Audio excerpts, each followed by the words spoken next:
नमस्कार दोस्तों, आप सभी का स्वागत है हमारे इस चैनल धर्म ज्ञान स्पिरिचुअल पर। दोस्तों, यदि आप भी अपनी लाइफ में कुछ नया सीखने की चाह रखते हैं तो इस चैनल को अभी सब्सक्राइब कर लें। 23 नवंबर 2023 देवउठनी एकादशी के दिन तुलसी में बांध दे ये एक छोटी सी चीज भगवान विष्णु जी की कृपा से होगा गरीबी और दरिद्रता का नाश और घर में होगा सुख समृद्धि का वास। नमस्कार दोस्तों, स्वागत है आप सभी का एक बार फिर से हमारे YouTube चैनल पर। दोस्तों, कार्तिक मास के शुक्ल पक्ष की एकादशी को देवउठनी एकादशी या देवोत्थान एकादशी अथवा हरि प्रबोधिनी एकादशी के नाम से जाना जाता है। मान्यता है कि देवशयनी एकादशी तिथि से भगवान श्री हरि विष्णु क्षीर सागर में विश्राम करने चले जाते हैं। यही कारण है कि इस तिथि से सभी मांगलिक कार्य भी बंद हो जाते हैं। वही देवउठनी एकादशी तिथि वह तिथि है जब भगवान श्री हरि विष्णु अपनी निद्रा से जागते हैं और चातुर्मास समाप्त होता है। वही देवउठनी एकादशी के पश्चात भगवान श्री हरि विष्णु जी के जागृत हो जाने से पुनः सभी शुभ और मांगलिक कार्य जो पिछले 4 महीने से बंद थे उनकी शुरुआत हो जाती है। मांगलिक कार्य जैसे विवाह, जनेऊ संस्कार, मुंडन, गृह प्रवेश आदि होना पुनः आरंभ हो जाते हैं। प्रबोधिनी एकादशी का महात्म्य पाप का नाश करने वाला, पुण्य की वृद्धि करने वाला तथा मनुष्य को मोक्ष प्रदान करने वाला है। पद्म पुराण के अनुसार इस दिन व्रत करने वाले जातकों को 1000 अश्वमेध और 100 राजसूय यज्ञ को करने के बराबर फल की प्राप्ति होती है। जो भी जातक अपने जीवन में एकादशी व्रत का पूरी निष्ठा से पालन करता है और उसके नियमों को अपने जीवन में शिरोधार्य करता है, उसे बिना किसी व्यवधान के मोक्ष की प्राप्ति होती है। देवउठनी एकादशी के दिन भक्ति पूर्वक उपवास करने से मनुष्यों को ऐश्वर्य, संपत्ति, उत्तम बुद्धि तथा सुख समृद्धि की प्राप्ति होती है। देवर्षि नारद जी की जिज्ञासा को शांत करते हुए ब्रह्मा जी उनसे कहते हैं, हे पुत्र, मनुष्य के द्वारा किए गए मेरू पर्वत के समान बड़े बड़े पापों को भी ये एकादशी एक ही उपवास से भस्म कर डालती है। इसी व्रत का महत्व बताते हुए भगवान शिव जी अपने पुत्र कार्तिकेय जी से कहते हैं, हे व्रतधारियों में श्रेष्ठ कार्तिकेय, जो पुरुष कार्तिक मास की इस तिथि से अंतिम 5 दिनों 5 रात्रि में ओम नमो नारायणाय इस मंत्र के द्वारा श्री हरि विष्णु जी का पूजन अर्चन करता है, वह समस्त नरक के दुखों से मुक्ति पाकर अनामय पद को अर्थात मोक्ष पद को प्राप्त हो जाता है। इस व्रत को भीष्म पितामह जी ने भगवान वासुदेव श्री कृष्ण जी से प्राप्त किया था, इसलिए ये व्रत भीष्म पंचक नाम से भी प्रसिद्ध है। संपूर्ण तीर्थों में स्नान करने से, स्वर्ण तथा भूमि का दान करने से जो पुण्य मिलता है वह प्रबोधिनी एकादशी के दिन भगवान श्री हरि विष्णु का पूजन करने मात्र से मनुष्य को प्राप्त होता है। इस एकादशी का व्रत करने से जातक को संतान सुख की भी प्राप्ति होती है। कार्तिक मास की एकादशी के दिन शंख में जल लेकर भगवान विष्णु जी को अर्घ्य देना चाहिए। इससे जो फल मिलता है वह तीर्थों में स्नान करने से करोड़ों गुना अधिक होता है। जो मनुष्य देवउठनी एकादशी के दिन भगवान विष्णु को तुलसी पत्र अर्पण करता है, उसके जीवन भर के पाप नष्ट हो जाते हैं। 100 देवताओं के यज्ञ करने से और अनेक प्रकार के दान करने से जो पुण्य मिलता है वह इस एकादशी के दिन भगवान विष्णु जी को तुलसी पत्र अर्पित करने से ही प्राप्त हो जाता है। भगवान विष्णु जी की पूजा में और उन्हें चढ़ाए जाने वाले भोग में तुलसी पत्र अवश्य होने चाहिए, क्योंकि तुलसी पत्र के बिना भगवान विष्णु किसी भी प्रकार का भोग स्वीकार नहीं करते हैं। दोस्तों, तुलसी का पौधा तो प्रत्येक हिंदू के घर में होता है, लेकिन बहुत कम लोग ही तुलसी के संबंध में शास्त्रों में बताए गए महत्वपूर्ण नियम नहीं जानते हैं, जैसे कि तुलसी की पूजा कैसे करनी चाहिए, तुलसी को जल कैसे अर्पित करना चाहिए, तुलसी के पास कौन सी वस्तुएं रखना शुभ होता है आदि। हमें इन कई महत्वपूर्ण नियमों का पालन करना अति आवश्यक होता है। इसके अलावा अगर आप तुलसी के नीचे ये एक चीज बांध देते हैं तो आपको माता तुलसी की विशेष कृपा प्राप्त होती है और आपके घर में मां लक्ष्मी जी का सदैव ही वास हो जाता है। इसीलिए प्रत्येक घर में तुलसी का पौधा अवश्य ही होना चाहिए। पुराणों के अनुसार तुलसी में माता लक्ष्मी का वास होता है और नियमित रूप से हर रोज इस पौधे की पूजा करने से आपको लाभ भी अवश्य मिलता है। तुलसी की पूजा अर्चना करने से मनुष्य के सभी पाप नष्ट हो जाते हैं। दोस्तों, तुलसी का पौधा हर हिंदू के घर में होना चाहिए। शास्त्रों के अनुसार जिन घरों में तुलसी का पौधा सदैव ही हरा भरा रहता है, उस घर में सुख शांति और समृद्धि बनी रहती है। प्रत्येक धार्मिक कार्य हो, अनुष्ठान हो अथवा कोई यज्ञ हो, उसमें तुलसी का प्रयोग अवश्य ही किया जाता है। विष्णु पुराण में तुलसी को भगवान विष्णु जी की पत्नी कहा गया है। इसी कारण से तुलसी जगत जननी है। तुलसी को समस्त देवी देवताओं से वरदान प्राप्त है, जिससे तुलसी के पत्र को अमृत के गुणों से युक्त कहा गया है। जिस स्थान पर तुलसी का पौधा होता है, उस स्थान पर ब्रह्मा, विष्णु और महेश यानी कि त्रिदेवों का निवास होता है। तुलसी का पौधा घर में होना परिवार के प्रत्येक सदस्य के लिए लाभकारी होता है। ये पौधा हर प्रकार से उपयोगी होता है। अगर आप तुलसी को घर में रखने के साथ ही उसके नीचे ये एक चीज बांध देते हैं, तो आपको तुलसी लगाने का कई गुना अधिक फल प्राप्त होता है, क्योंकि इस एक चीज के बिना तुलसी अधूरी मानी जाती है।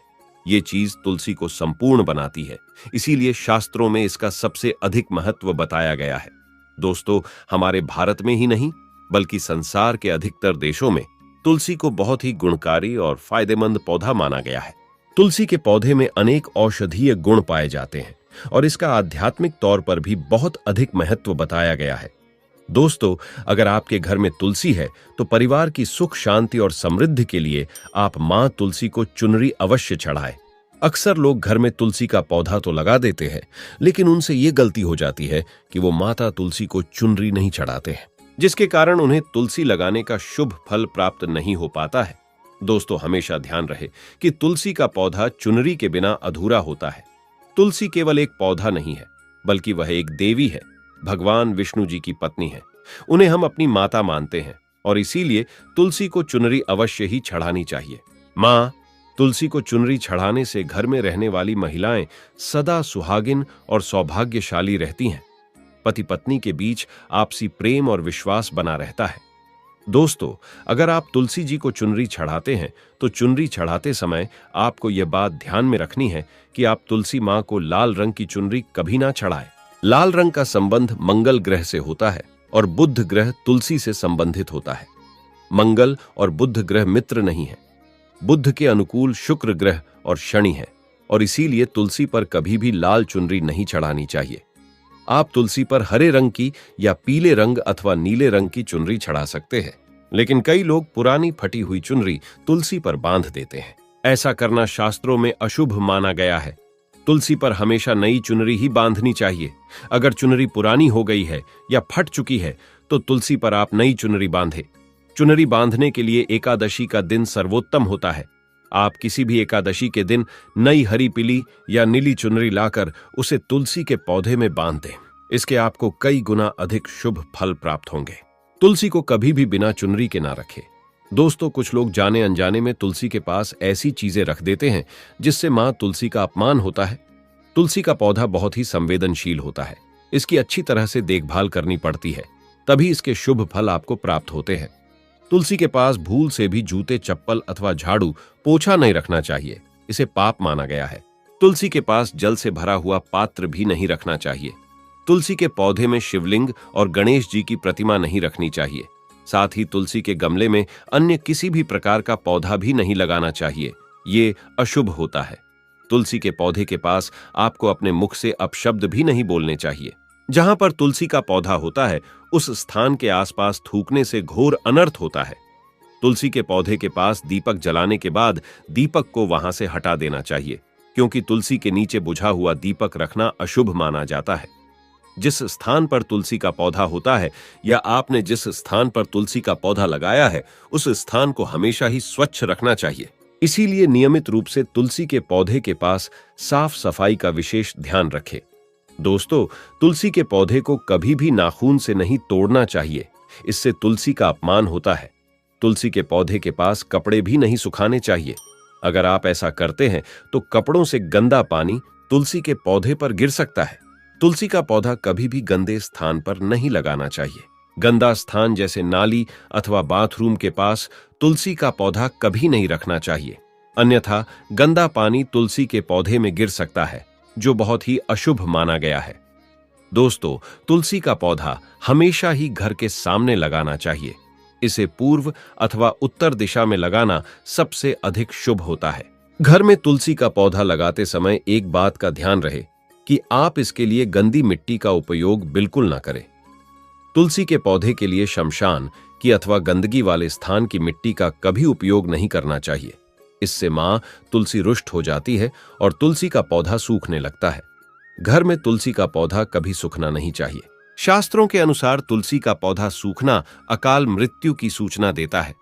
वास्तु शास्त्र के अनुसार तुलसी का पौधा सूख जाए तो ये आने वाली किसी भी विपदा, संकट या दुर्घटना का संकेत होता है।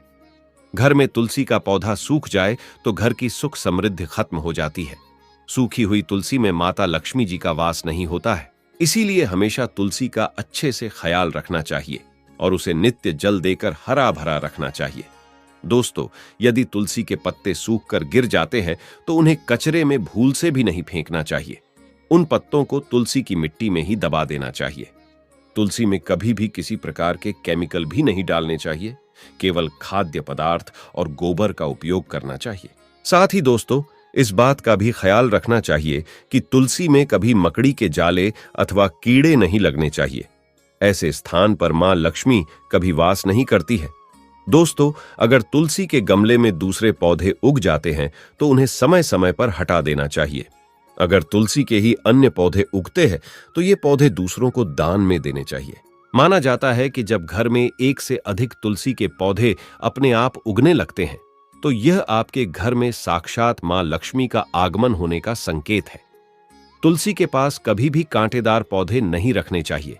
इससे मां तुलसी रुठ जाती है। तुलसी के पास मरुस्थलीय पौधे रखना बेहद अशुभ माना जाता है। ऐसे पौधों से नकारात्मक ऊर्जा निकलती है।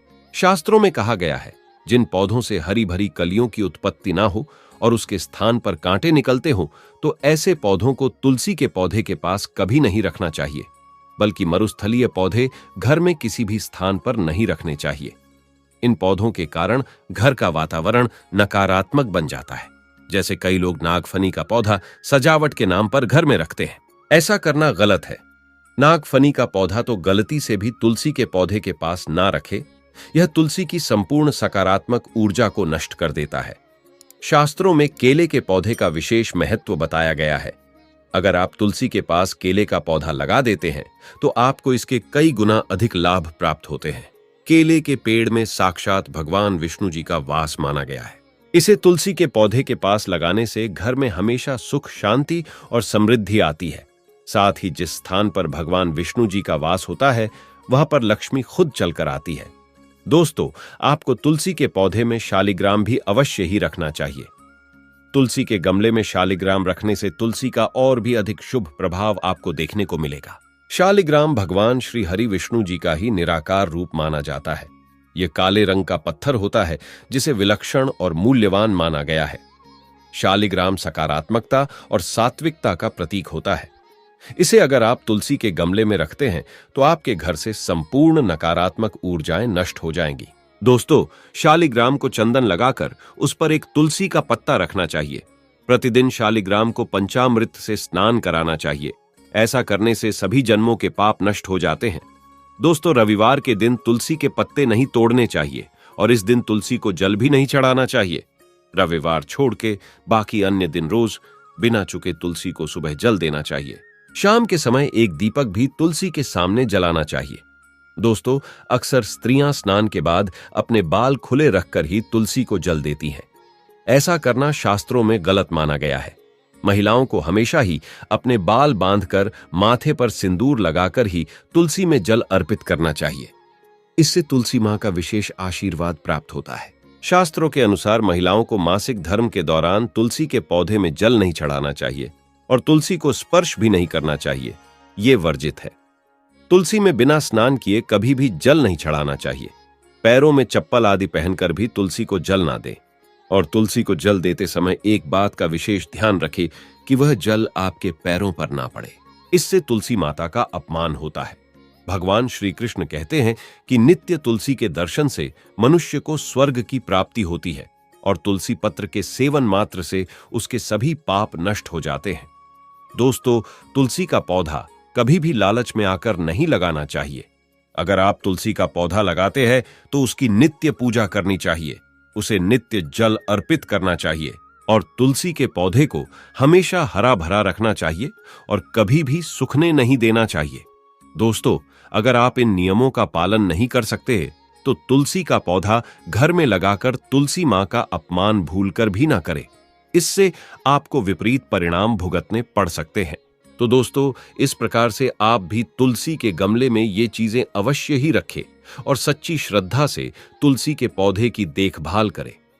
मां लक्ष्मी की कृपा से आपके जीवन में हमेशा सुख, शांति और खुशियां आएंगी। तो दोस्तों, आज के लिए बस इतना ही। आशा करते हैं आपको आज की यह जानकारी अच्छी लगी होगी। अगर अच्छी लगी हो तो वीडियो को लाइक करें, अपने मित्र परिवार के साथ शेयर करें और कमेंट में जय मां लक्ष्मी और जय मां तुलसी अवश्य लिखें। साथ ही चैनल को भी सब्सक्राइब करें। आप सभी का धन्यवाद।